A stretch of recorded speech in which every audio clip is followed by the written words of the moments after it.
juridiquement, un mensonge devant notre commission d'enquête appelle des poursuites. Et ces poursuites sont nécessaires pour moi, car ce mensonge n'est pas un mensonge secondaire. En menaçant des journalistes de porter plainte en diffamation sur cette affaire Betaram, François Bayrou manifeste qu'il entretient aujourd'hui encore l'omerta. François Bayrou s'est parjuré sous serment devant notre commission d'enquête en revenant sur une menace qu'il avait prodiguée le 11 février, à nouveau, dans l'hémicycle. Il avait indiqué qu'il allait porter plainte en diffamation contre un journal.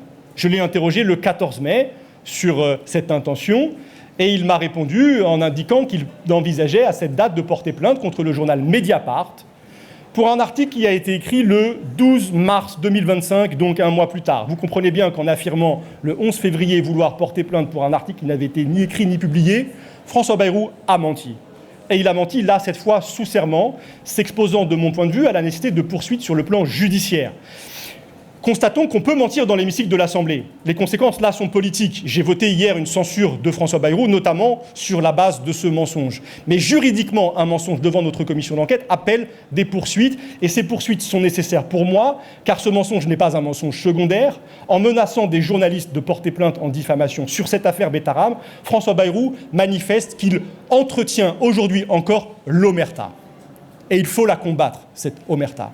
Et donc j'ai saisi, dans le cadre très précis de l'ordonnance de novembre 1958, de son article 6, qui organise les travaux de notre commission d'enquête parlementaire, j'ai saisi notre présidente, qui jusqu'à aujourd'hui, jusqu'à ce matin, était la seule à pouvoir saisir la justice. Désormais, c'est la prérogative du bureau de l'Assemblée nationale.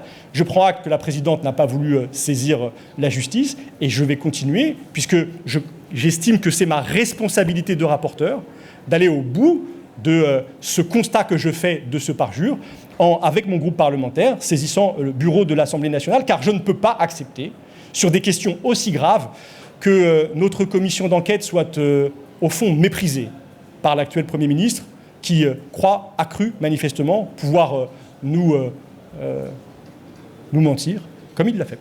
On est face à un Premier ministre qui n'a pas été convaincant, en tout cas à mon égard, mais qui n'a pas clairement menti à ce moment-là, c'est-à-dire sous serment.